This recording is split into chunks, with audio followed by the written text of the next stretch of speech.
Good day, everyone, and welcome to the Biz SNAP Show, where we showcase small business owners so they thrive today, tomorrow, and in the future. We're going to learn about kind of who they are, what they do, the clients that they have, and the impact that they have on their clients' life and world. And if you are interested, this is sponsored by Ball of Fire Coaching and Ball of Fire Media. So if you're our small business owner and you're interested in having your own 15-minute snap interview, then please reach out to us at mediarelations@ballofiremedia.com. And I'll be sharing that information in a little bit. All right, so let's talk to our guests. How are you, ladies? Good morning. Doing awesome. well. Good morning. We have Laura Weathered and Kiela Smith-Upton of Artist Design The Future, which I absolutely love. So let's start with Laura. Laura, tell us a little bit about yourself. Born and raised in Chicago. I'm a visual artist and a cultural activist. And for 30, 40 years, I've been concerned about protecting creative space for artists and negotiating that relationship in the neighborhood. So that's me. I love that. Negotiating that relationship in the neighborhood. Awesome. And where are you? Where do you reside? Oh, Chicago. It's Wicker Park, Bucktown. I'm on the border of Humboldt Park and Logan Square. Awesome. I live in an artist community and have for 18 years. It's a community that I created and developed and am an owner of a unit. So oh my God, that's fascinating. A friend of mine actually lived in an artist community, and when I would go to visit her, oh my gosh, I felt so tranquil is the only word that's coming up for me right now. Kiela, how about yourself? Awesome. Well, I am actually also a visual artist. As Laura, actually have a degree in fine art, and I am born and raised in Chicago, Illinois, all sides of town, actually northwest and south sides. I currently reside on the south side in a neighborhood called Avalon Park, which borders South Shore. And I'm a mom of 3 and big adults now. And yeah, and I'm also the term now is a social practice artist. I have a long past career of creating large scale community-based murals out of mosaic tile with communities, for communities. I no longer do that work. I want to impact the community at an even deeper level with development. Right. Oh, beautiful. I love your mission, ladies. I absolutely love it. But let's move into that. Specifically, what do you do with Artists Design the Future? What is it all about? In 2 seconds, who was going to answer that one, Laura? Was that me? that's you. Okay. So Artists Design the Future is two visionary artists, now 3, who have come together to, and let me qualify that though, because some people's concept of an artist is quite stereotypical. We have a lot of background, not only in business, but also in development and collaborative and project management. So we are 2 women who have come together with my vision, initially inspired by Laura's vision of the development that she created and lives in, to develop something like this for the south side of Chicago, and to have a ripple effect, of course, larger into the city, nationally and internationally, and to develop housing that's live work, that's affordable for ownership. Because one of the things that we see is that when artists come into a community, it's inspired, people feel tranquil, they're drawn to it, they want to have the experience, but often when creatives don't own the space, they are often pushed out eventually. So I want to counter that. I believe ownership is a really important part. So I came to Laura. I'm currently Artist Design the Future is under kind of the fiscal sponsorship of her nonprofit organization, but I just recently am moving to make it an a bona fide, what's called worker cooperative entity. That's probably new for a lot of people, but it was signed into law in the state of Illinois a few years ago. And it's a bona fide entity, just like a LLC, a C Corp. Right. Yeah. That's fascinating. So, Laura, I mean, you know, artist is a very general kind of term, right? So who do you target, or who is kind of coming to you interested in wanting to be part of this cooperative and be part of this development and environment that you're creating? Well, artists are fine artists, they're educated artists, they're self-educated artists, they're working in new media, they're making things, they work with technology. You know, the culture of food is important in artist enterprise. Right. So our definition of artist is expansive. It includes creatives. You don't have to earn your living as an artist to be fully qualified, but you need to practice in a professional way. So a resume and a history of doing work, and it's particular to the artist. So DJs qualify, artists who write plays qualify. They impact our community in so many different ways. They're teachers, they're social workers, they're engineers. One of my favorite artists in the community has worked as an electrical line worker for the last 30 years, and he's an incredible painter. So it's every aspect of our society is an artist at work doing something innovative, creative. So what we want to do, living together or living in one place, it's not just the artists who own the units, but all the people that they work with, the teachers, the organizations, the business. It's an important network that artists have access to each other in a professional sense to share skills and resources and be more effective, reach the larger public. And I would just add to that also the organizations that are arts based, but also impact the larger community of artists and non-artists. I thought I turned that off, sorry. Artists and non-artists. And our focus as well is not only the creatives and the artists, but these organizations that serve kind of hyper locally and in an expanded way the community, because the big goal is to actually create a development, like I said, you know, like Laura lives in, for the South Side, but also to impact and educate that group of clients, so to speak, to be inspired, whether they want to be a part and an owner in our development, or if they want to go out and start their own. It's important to get this education out there. Sure. Well, speaking of education, help everyone understand. You use the term, and you commented that it's even a kind of a newer term, work cooperative. So help everybody to understand what exactly that means. So let me try to encapsulate it. So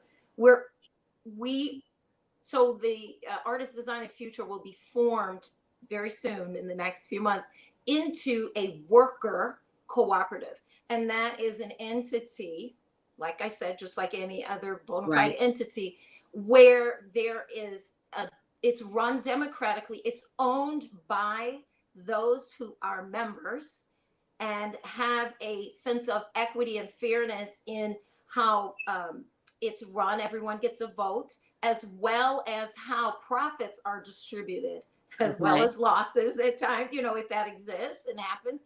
And also people can become owners who fit, the mark of that definition that the creators of the cooperative itself define, that allows new members to join. In our case, that would be creatives who are most likely entrepreneurial, who want, because one of the other things, in addition to developing live work, mixed use real estate development, which is the biggest project we're working on right now.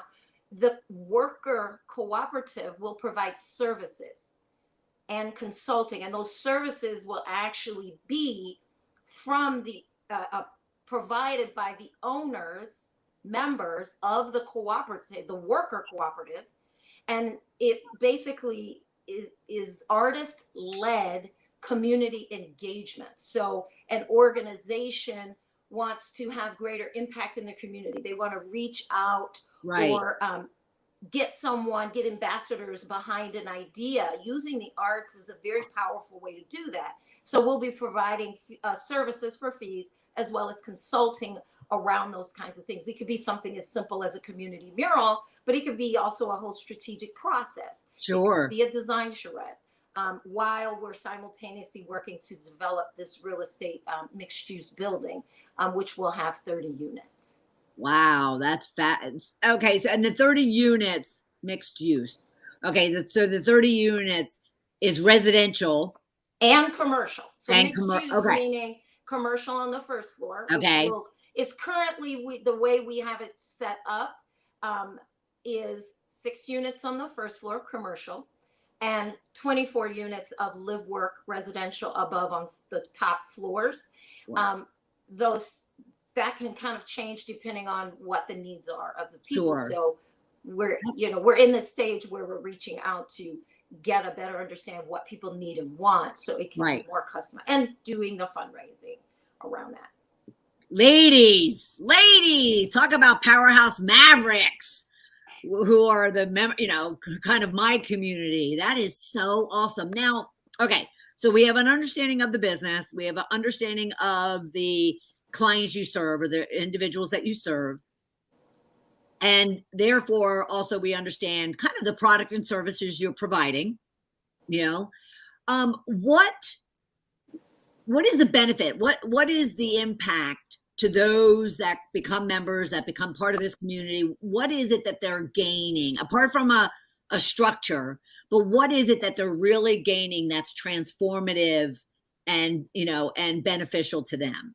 I'm just going to say a couple words on this, and I'm going to let Laura speak, because she has the real life experience from having lived in one so long. Yep.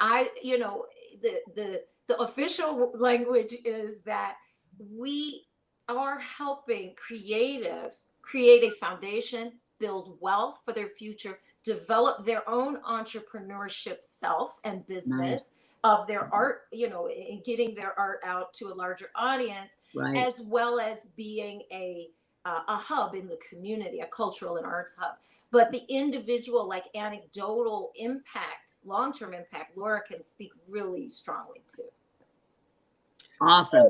So what I want to say is this really appeals to the middle income housing market that's not being served at all. In other words, a typical family of 3 in Chicago at the 60% median household income is $50,000. They don't qualify for public housing subsidies, Section 8, but they don't make enough money to compete in the market. Right.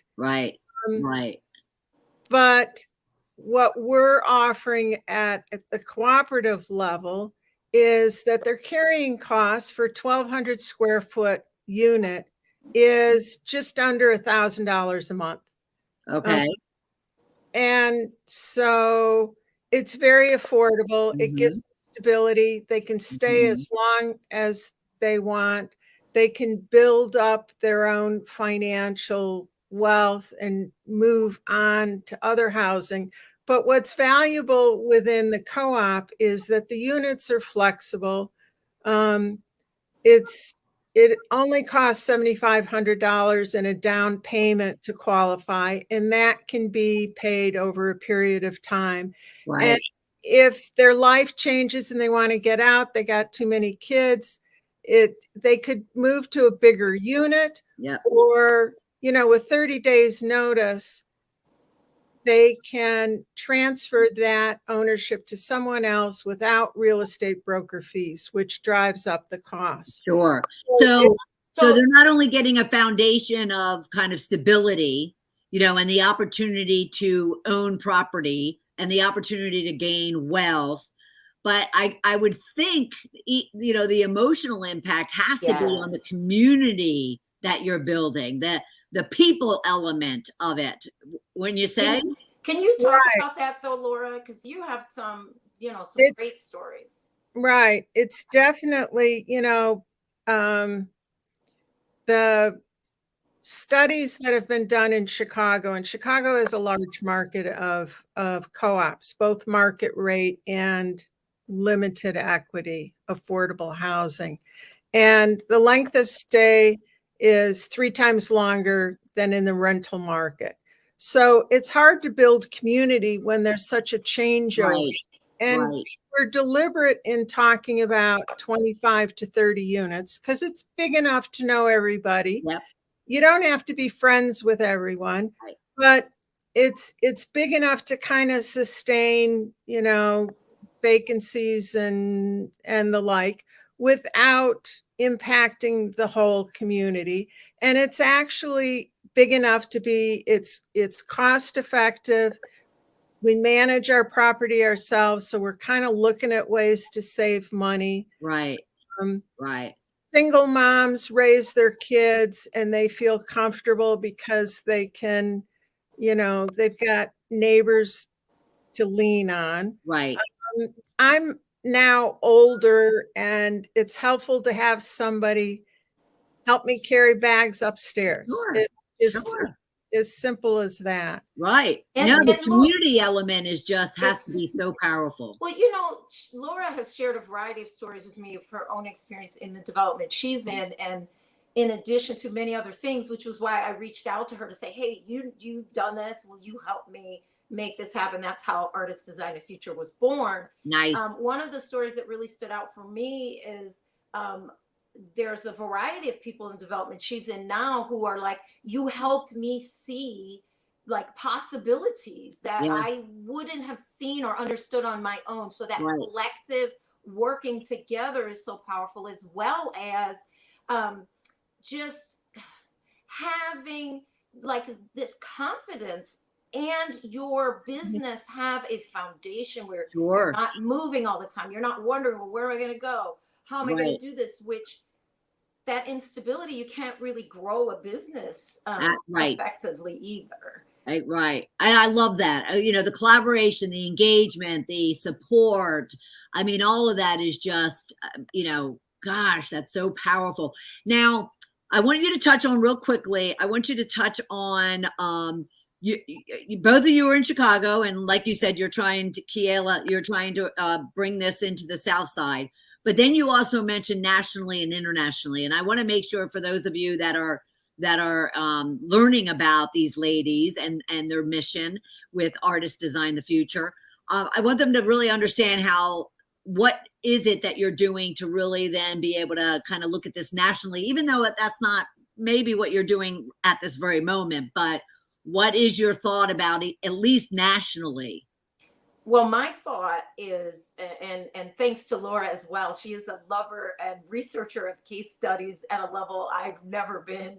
And what happens is when developments like this occur, we want this development to also kind of become a replicable model, like a demonstration model, because it's also what's considered transit-oriented development. So our whole idea around where it's sited is to be near transportation, which helps reduce, you know, a host of other impacts, environmentally and otherwise, and financially. And so there are actual, there's federal support around that. There's local, regional support. There's hyper local support around it. But one thing that's not being touched on a lot is what's called equitable transit-oriented development, which is to make sure that beyond just like a big developer's focus on getting the maximum ROI, return on investment they can get, that there's also other factors of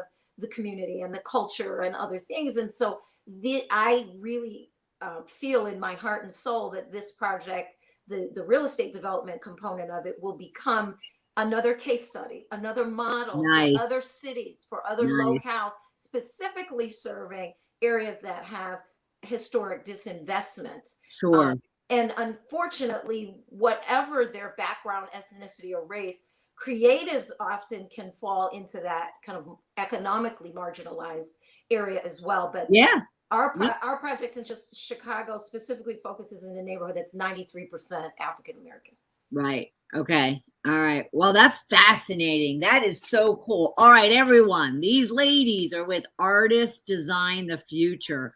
And, if you're interested in any way, if you can contribute, whatever they, kind of reach out to them to see how you can get involved, see how you can be part of it, how you can support them. But Laura and Kiela, I love what you're doing. Thank you. We're also, we have a Facebook page, Artists Design the Future. And we would love to have people join us there. You can email us from there as well, and we can add you to the email list. We're going to be really engaging more, sending out regular updates and information, as well as we'll have some crowdfunding happening soon too. So if you're interested to support this idea, we always welcome that. Awesome. Well, ladies, thank you so much for being part of the Biz SNAP Show. This has been great. I love learning about you and what you're doing. Thank you. Oh, you're very, very welcome. Welcome. And for everyone, please reach out to them. Let me put this up one more time. Reach out to them at this email address, artistdesignsthefuture@gmail.com. You can also go to the website, nnwac.org/artist-design-the-future.html. But like she said, go to Facebook and look for Artist Design the Future. Yeah. And you can always reach out to them there. That's fabulous. I'm so excited. All right. And for everyone else, thank you so much for being part and taking part of the Biz SNAP Show. Now, keep in mind, we showcase small business owners so they thrive today, tomorrow, and in the future. And if you're interested in, or you know someone who owns a small business and would like to be showcased and leverage their interview for branding and marketing on their website or Facebook or LinkedIn to get their name out there so they are thriving today, tomorrow, and in the future, then reach out to us at mediarelations@ballofffiremedia.com. That's mediarelations@ballofffiremedia.com. And I'll look forward to seeing you out here again for another episode of the Biz SNAP Show. Take care, everybody. Bye.